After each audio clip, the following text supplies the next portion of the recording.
اعوذ باللہ من الشیطان الرجیم بسم اللہ الرحمن الرحیم رب اشرح لی صدری ویسر لی امری واحلل عقدۃ من لسانی یفقہوا قولی رب زدنی علما۔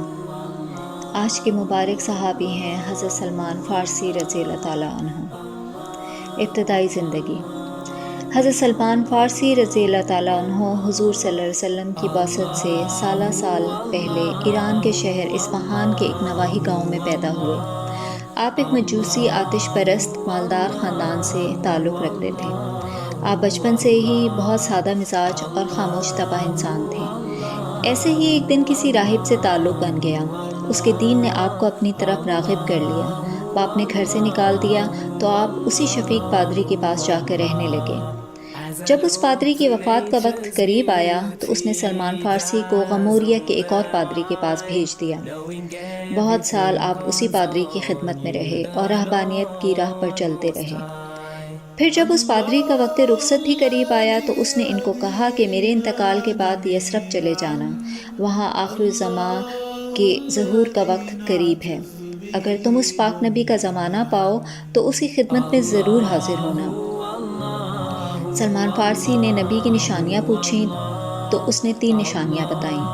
پہلی یہ کہ وہ صدقہ قبول نہیں کرے گا، دوسری یہ کہ وہ ہدیہ قبول کر لے گا، اور تیسری یہ کہ اس کے دونوں شانوں کے درمیان مہر نبوت ہوگی۔ قبول اسلام کا ایمان افروز واقعہ۔ ایک دن قافلہ یثرب جا رہا تھا۔ حضرت سلمان فارسی بھی اسی کے ساتھ ہو لیے، مگر راستے میں قافلے والوں کی نیت بدل گئی اور انہوں نے آپ کو غلام بنا لیا اور یثرب پہنچ کر آپ کو ایک یہودی کے ہاتھوں فروخت کر دیا۔ سلمان فارسی ان لمحوں اور گھڑیوں کے منتظر رہتے جن کے لیے آپ نے در در کی خاک چھانی تھی۔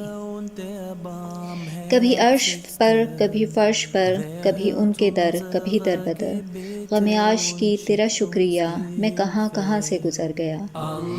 خیر ایک دن موقع ملا تو کچھ کھجوریں لے کر آپ صلی اللہ علیہ وآلہ وسلم کی خدمت میں حاضری دی۔ نیت صدقے کی تھی، لہٰذا کھجوریں پیش کی تو نبی نے فرمایا کہ میں صدقہ قبول نہیں کرتا، لہٰذا ایک نشانی پوری ہو گئی۔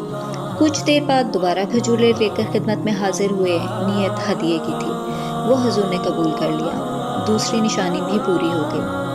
اگرچہ یہ 2 نشانیاں ہی نبوت کے لیے ثبوت کافی تھی، مگر شوق تھا کہ تیسری نشانی بھی پوری ہو۔ ایک دن حضور ان کے باغ میں تشریف لائے، آپ کے شانوں پر چادر مبارک تھی۔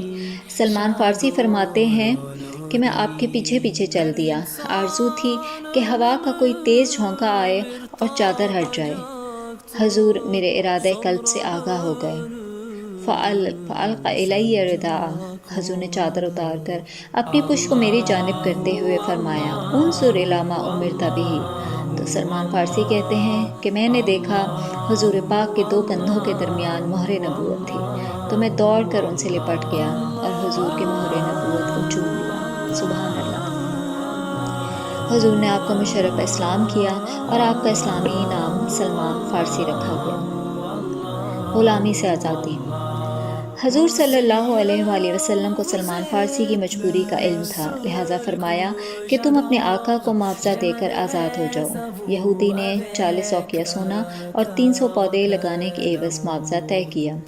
حضور نے صحابہ کے ساتھ مل کر پودے لگائے اور ایک غزوے سے حاصل رقم سے یہودی کو سونا حوالہ کر دیا، جس کی بدولت حضرت سلمان فارسی کو غلامی سے آزادی ملی۔ حضور پاک کا لگایا ہوا کھجوروں کا باغ آج بھی مدینہ میں سرسبز و شاداب ہے۔ غزوات۔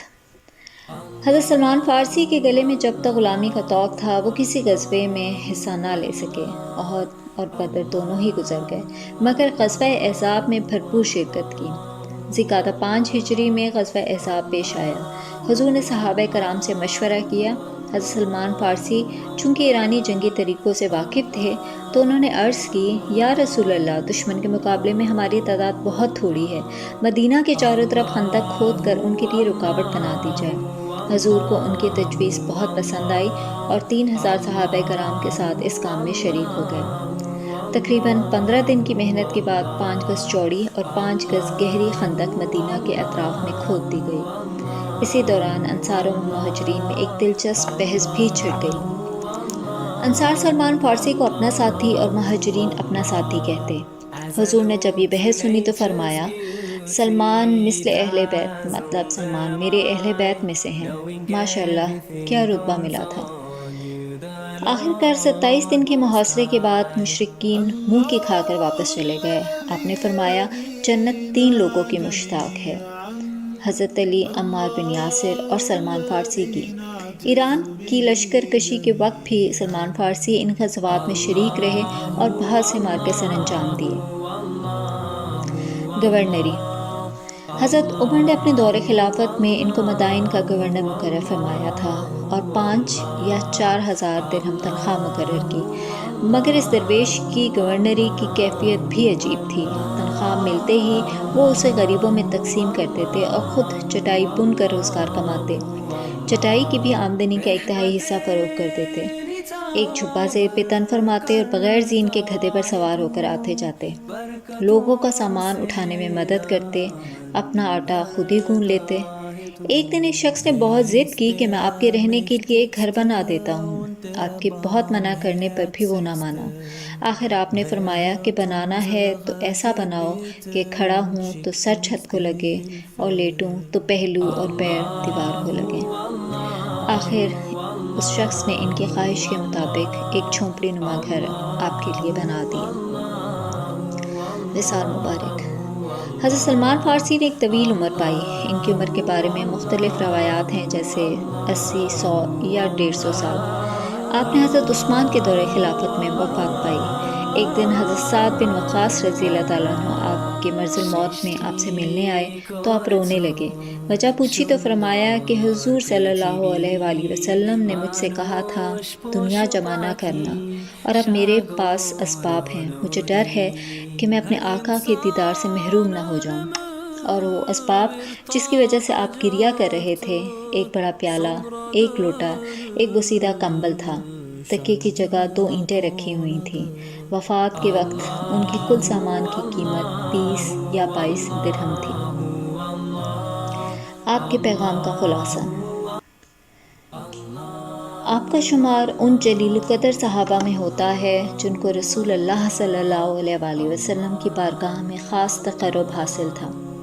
آپ اپنے علم و فضل، عشق رسول، فہم و تدبر، زہد اور تفقہ فی الدین کی وجہ سے صحابہ میں ایک الگ شان کے حامل تھے۔ آپ نے جلالت و قدر پر تمام مسلمانوں کے مکاتب کا اتفاق ہے۔ آپ کے علم و فضل پر خود رسول پاک کا ارشاد ہے، سلمان علم سے لبریز ہے۔ حضرت علی کرم اللہ وجہہ سے ان کے بارے میں پوچھا گیا تو انہوں نے فرمایا، سلمان علم و حکمت میں لقمان حکیم کے برابر ہے۔ سلمان کو تورات، انجیل اور قرآن سب کا علم دیا گیا تھا۔ حضور صلی اللہ علیہ وآلہ وسلم سے تقرب کا یہ عالم تھا کہ امہات المومنین کو بھی ان کے اس تقرب پر رشک آتا تھا۔ حضرت سلمان فارسی کی طبیعت میں انکساری تھی۔ آپ کا زہد بلا شبہ غیر معمولی تھا، مگر رہبانیت نہ تھی۔ آپ سے 7 حدیثیں مروی ہیں، جن میں سے 3 متفق علیہ ہیں اور 3 بخاری اور 1 مسلم میں متفرق ہیں۔ آپ روایات حدیث میں بہت احتیاط سے کام لیتے تھے۔ خوف آخرت کا یہ عالم تھا کہ فرماتے تھے کہ مجھے 3 آدمیوں پر بہت تعجب ہوتا ہے، ایک وہ جو ہر وقت دنیا کی طلب میں رہے، دوسرا وہ جو موت کو بھلائے بیٹھا ہے، اور تیسرا وہ جو قہقہے مار کر ہنستا ہے۔ 3 چیزوں کا خیال مجھے غمزدہ کر دیتا ہے: رسول اور آپ کے صحابیوں کی جدائی، دوسرے قبر کا عذاب، اور تیسرا قیامت کا ڈر۔ اقوال ہوں یا افعال، آپ کی سیرت کے کسی پہلو پر بھی نظر ڈالیں، ہر طرف انوار ہی نظر آتے ہیں۔ رضی اللہ تعالیٰ عنہ۔ شاموں سے ملا ہے نہ تونگر سے ملا ہے، اللہ کا عرفان اسی در سے ملا ہے۔ اللہ ہم سب کو آپ صلی اللہ علیہ وآلہ وسلم اور آپ کے صحابہ کرام کے نقش قدم پر چلنے کی توفیق عطا فرمائے۔ آمین ثم آمین۔